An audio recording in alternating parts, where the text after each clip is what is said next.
ಧನುಸ್ಸು ರಾಶಿ ಕಾನೂನಾತ್ಮಕವಾದಂತಹ ಹೋರಾಟದಲ್ಲಿ ಹಳೆಯ ಕೇಸುಗಳೇನಾದರೂ ಇದ್ದರೆ ಅದು ಇತ್ಯರ್ಥವಾಗ್ತಕ್ಕಂತಹ ಸೂಚನೆಗಳು ನಿಮಗೆ ಸಿಗ್ತಾ ಇದೆ.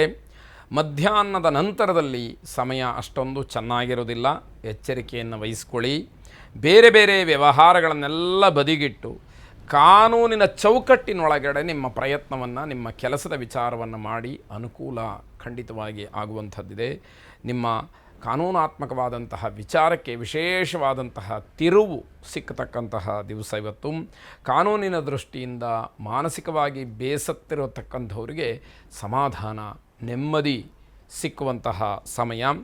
ದೇವಿಯನ್ನು ಪ್ರಾರ್ಥನೆ ಮಾಡಿ. ನಮೋ ದೇವ್ಯೈ ಮಹಾದೇವ್ಯೈ ಶಿವಾಯೈ ಸತತಂ ನಮಃ. ನಮಃ ಪ್ರಕೃತ್ಯೈ ಭದ್ರಾಯೈ ನಿಯತಾಃ ಪ್ರಣತಾಸ್ಮತಾಂ ಎಂಬತಕ್ಕಂತಹ ಪ್ರಾರ್ಥನೆ ನಿಮ್ಮದಾಗಿರಲಿ. ಶುಭವಾಗಿ. ಮಕರ ರಾಶಿ, ಅಧಿಕಾರಿ ವರ್ಗದಿಂದ ಕೆಲವು ಸಮಸ್ಯೆಗಳು ನಿಮಗೆ ತಲೆದೋರಬಹುದು.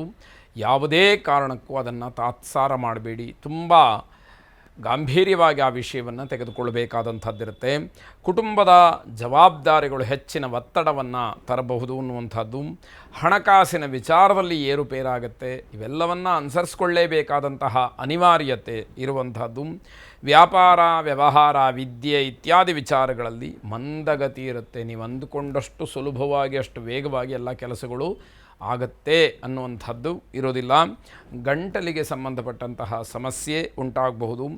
ಒಪ್ಪಂದಗಳಿಗೆ ಸಹಿ ಮಾಡ್ತಕ್ಕಂತಹ ಸನ್ನಿವೇಶ ಬಂದರೆ ಸ್ವಲ್ಪ ಆಲೋಚನೆ ಮಾಡಿ ಮುಂದುವರಿಬೇಕಾದಂಥದ್ದು ಮುಖ್ಯ. ನಿಮ್ಮ ಆರೋಗ್ಯದ ಬಗ್ಗೆ ಹೆಚ್ಚು ಗಮನವನ್ನು ಕೊಡಿ. ಸಕಾಲಕ್ಕೆ ಔಷಧೋಪಚಾರಗಳನ್ನು ಮಾಡಿದರೆ ಬಹಳ ಒಳ್ಳೆಯದಾಗತ್ತೆ. ಇಲ್ಲದೇ ಇದ್ದರೆ ಸಮಸ್ಯೆಗಳು, ತೊಂದರೆಗಳ ಬಗ್ಗೆ ಮತ್ತೆ ಹೇಳಬೇಕಾದಂಥದ್ದಿಲ್ಲ. ಈಶ್ವರನ ಆರಾಧನೆ, ಪ್ರಾರ್ಥನೆಯನ್ನು ಮಾಡಿ. ಶುಭವಾಗಿ. ಕುಂಭರಾಶಿ, ನಿಮ್ಮ ಮಾರ್ಗದರ್ಶನ ಪಡಿತಕ್ಕಂಥವರ ಹಲವಾರು ಜನರ ಸಮಸ್ಯೆಗಳು ಬಗೆಹರಿಯುತ್ತೆ. ಅಲ್ಲಿಗೆ ಬೇರೆಯವರಿಗೆ ನೀವು ಕೊಡ್ತಕ್ಕಂತಹ ಸಲಹೆಯಿಂದ ಅನುಕೂಲವಾಗುತ್ತೆ ಅನ್ನುವಂಥದ್ದು. ಕುಟುಂಬದಲ್ಲಿ ಉತ್ತಮವಾದಂತಹ ಸಮಯವನ್ನು ಕಳೆಯೋದಕ್ಕೆ ಅವಕಾಶ ಇದೆ. ನಿಮ್ಮ ಉಪಕಾರವನ್ನು ಪಡೆದಂಥವರು, ಅಂದರೆ ನಿಮ್ಮಿಂದ ಉಪಕಾರವನ್ನು ಪಡೆದಂಥವರು ಹಲವಾರು ಜನ ನಿಮ್ಮನ್ನು ಮತ್ತೆ ಮತ್ತೆ ಸ್ಮರಿಸ್ತಕ್ಕಂಥದ್ದಾಗತ್ತೆ, ನಿಮ್ಮನ್ನು ಗೌರವಿಸುವಂಥದ್ದಾಗತ್ತೆ. ಜಟಿಲ ಸಮಸ್ಯೆಗಳಿಗೆ ಪರಿಹಾರಗಳು ಬಹಳ ಸುಲಭವಾಗಿ ಸಿಕ್ಕುವಂತಹ ದಿವಸವಾಗಬಹುದು. ನೌಕರರು ತಮ್ಮ ಉದ್ಯೋಗವನ್ನು ಬದಲಾಯಿಸುವಂತಹ ವಿಚಾರದಲ್ಲಿ ಶುಭ ಸುದ್ದಿ ಇರತಕ್ಕಂಥದ್ದು.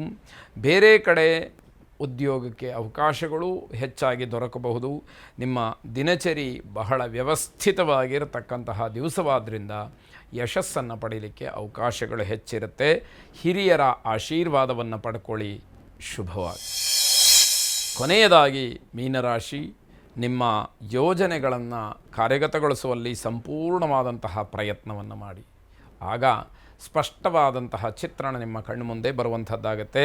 ವಿದೇಶ ಪ್ರಯಾಣ ಅಥವಾ ಆ ವಿಚಾರ ನಿಮ್ಮ ಮನಸ್ಸಿಗೆ ಸಂತೋಷವನ್ನು ಉಂಟು ಮಾಡ್ತಕ್ಕಂಥದ್ದಾಗತ್ತೆ. ನಿಮ್ಮ ಕೆಲಸಗಳಿಗೆ ಬೇರೆಯವರನ್ನು ಅವಲಂಬಿಸಬೇಡಿ, ನಿಮ್ಮ ಕೆಲಸವನ್ನು ನೀವೇ ಮಾಡಿ ಎನ್ನುವಂಥದ್ದು. ವ್ಯಾಪಾರ ವ್ಯವಹಾರದ ದೃಷ್ಟಿಯಿಂದ ಪ್ರಯಾಣಕ್ಕೆ ತುಂಬ ಅನುಕೂಲಕರವಾದಂತಹ ದಿವಸ ಇದಾಗುತ್ತೆ. ನಿಮ್ಮ ಪ್ರತಿಭೆ, ಚಟುವಟಿಕೆಗಳನ್ನು ಅಭಿವೃದ್ಧಿಪಡಿಸ್ಕೊಳ್ಳೋದಕ್ಕೆ ಉತ್ತಮವಾದಂತಹ ಸಮಯ. ಯಾವುದಾದ್ರೂ ವ್ಯವಹಾರದಿಂದ ಹಣ ಏನಾದರೂ ಬಾಕಿ ಬರಬೇಕಾದ್ರೆ ಖಂಡಿತವಾಗಿ ಅದು ನಿಮಗೆ ಸಿಕ್ಕುವಂಥದ್ದಿದೆ. ಭವಿಷ್ಯದ ಯೋಜನೆಗಳನ್ನು ಮನಸ್ಸಿನಲ್ಲಿ ಲೆಕ್ಕ ಹಾಕ್ತಾ ತುಂಬ ನೀವು ಆಕರ್ಷಿತರಾಗ್ತೀರಿ, ಲಾಭವನ್ನು ಪಡಿಬೋದು ಅಂತಕ್ಕಂತಹ ಎಲ್ಲೋ ಒಂದು ಆಸೆ ಹೆಚ್ಚಾಗುವಂಥದ್ದಾಗತ್ತೆ. ನಾಗದೇವತೆಗಳನ್ನು ಪ್ರಾರ್ಥನೆ ಮಾಡಿ. ಶುಭವಾಗಿ.